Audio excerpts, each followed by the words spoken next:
So July 25th, it figures to be a really just interesting day in the sport of boxing because we know it's going to be the first time that we see Errol Spence in a boxing ring since 2023, basically 3 years since the last time we saw Errol Spence, which is when he got beat up and dominated by Terrence Crawford, as he fell short of becoming the undisputed welterweight champion.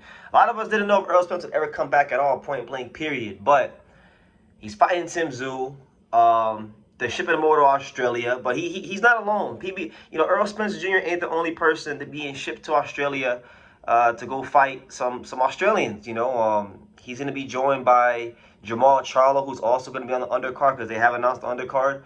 But really and truthfully, the real highlight and the real standout fight to me on the undercard is not even Jamal Charlo in his fight. It's actually the return of Stephen Fulton. Yes, because Stephen Fulton, the last time we see him, let's just be right. Let's be honest here. It's not honesty out of hatred. It's honesty out of love, right? I like Stephen Fulton. I'm a fan.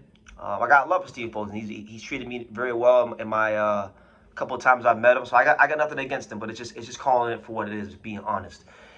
They're letting Stephen Fulton go to Australia because they don't really care about Stephen Fulton, and PBC hasn't cared about Stephen Fulton ever since after the Inoue fight. That's why they put Stephen Fulton on the prelims of what was it, the Canelo Berlanga undercard, right? So that just is what it is. And when the last time we saw Stephen Fulton against O'Shaquie Foster, this was not prime Stephen Fulton who fought Adam Blue Nose Lopez or Angelo Leo or Brandon Figueroa or Danny Ramon. This was not that guy. He did not prepare the way that's befitting of a top elite, creme de la creme, top shelf, world-class fighter.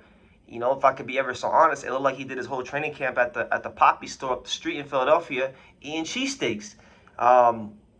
He wasn't prepared, and it showed in a great way against O'Shaquie Foster.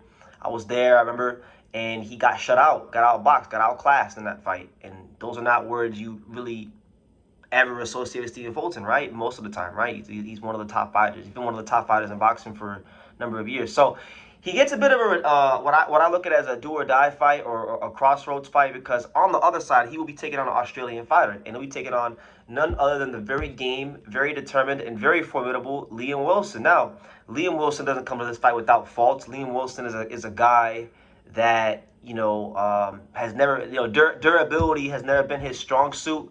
You look at his whole career. He's been knocked out by Joe Noine. He's been knocked out by Vaquero Navarrete. He's been knocked out by Oscar Valdez. And coincidentally, I was actually at that fight. I was there in in March of 2024 when Liam Wilson fought Oscar Valdez. And that was a fight that a lot of people gave a big chance, and I thought he was gonna do better than he actually did in the fight. Oscar Valdez turned back the clock that night and stopped his ass in 7 rounds. And ever since then, he's on roughly a 5-fight winning streak, fighting mostly domestic level, cannon fodder, Oceania caliber opposition. He hasn't really fought anybody at the world level. So it's a very intriguing fight for both of them. This will be Stephen Fulton's second fight at 130 pounds. The first one with O'Shaquie Foster did not go to script. It wasn't something to remember. It wasn't something to think about. So we'll see if he can redeem himself. So as far as this fight is concerned, we look at Liam Wilson. He's 30 years old coming into this fight. Stephen Fulton is 31 himself. But boxing is not just about age. Just because you're young, it doesn't mean you're not in your prime. And just because you're in an age that's close to your prime, it doesn't mean that you're not washed up, right? A fighter's prime is different. Fighters peak at different times. And a lot of that is dependent upon the amount of punishment and tough fight they've been in. Now, let's be real. Let's have it right with Stephen Fulton, and I respect him. He's been through a lot. Adam Lopez, Angel Leo, Brandon Figueroa, Daniel Ramon, Naoya Inoue, O'Shaquie Foster, Carlos Castro. He has been through the ringer. He's been in some wars. So, and based on what we've been seeing, it looks like he's not really switched all the way into boxing. That's just calling it right. So I question if he could even get over the hump in this fight. Is he a more skillful fighter than Liam Wilson? Yes, but Liam Wilson's a natural 130-pounder.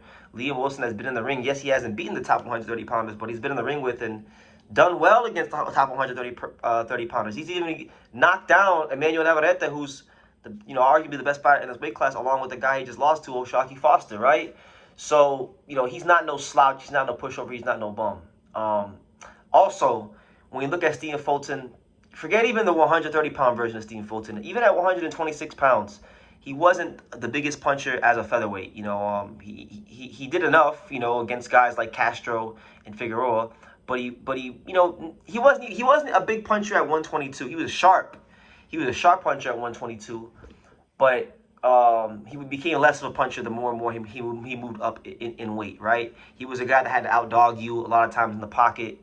He was sharp, so he could box at range in spots of fights, but he's never been a big puncher. That's why he's sporting a 34% knockout ratio in 25 fights in his career. So he's not one of those guys that knocks you out. He's one of those guys that outclasses you and beats you up. That's Stephen Fulton, right? And in order to do that, you need to be in your best condition. So it's hard to predict where he's going to be at in this fight, because going there and physically seeing him at the weigh-in miss weight and look completely disengaged. I saw a guy that doesn't want to be involved in boxing like that no more. He's lost his hunger for the sport, and he looked like a guy who's fooling himself. So hopefully I'm wrong, and hopefully that he comes to fight, because I want to see him redeem himself. I think Stephen Fulton's a fantastic fighter, right? I think for this fight with Liam Wilson, he's gonna have to get a bit more back to his boxing. Get back to his boxing this fight. Don't trade with Liam Wilson, because Liam Wilson can punch. Liam Wilson was able to push Oscar Valdez back in spots of their fight. He was able to drop Vaquero in their fight. So he can punch. I thought you gotta box him early, and then you can start stepping to him in the middle rounds. And then if his defense is leaky, which it's proven to be many times in the past, you'll have your chances to step to him and have your way in the pocket. Again, this is a guy that's been knocked out 3 times. So the durability isn't necessarily a strong suit, but you got to take him to that place. And I have severe questions if Stephen Fulton can even take Liam Wilson to that place at this point in his career, because, like I said, he's not punching like that as he's moved up in weight.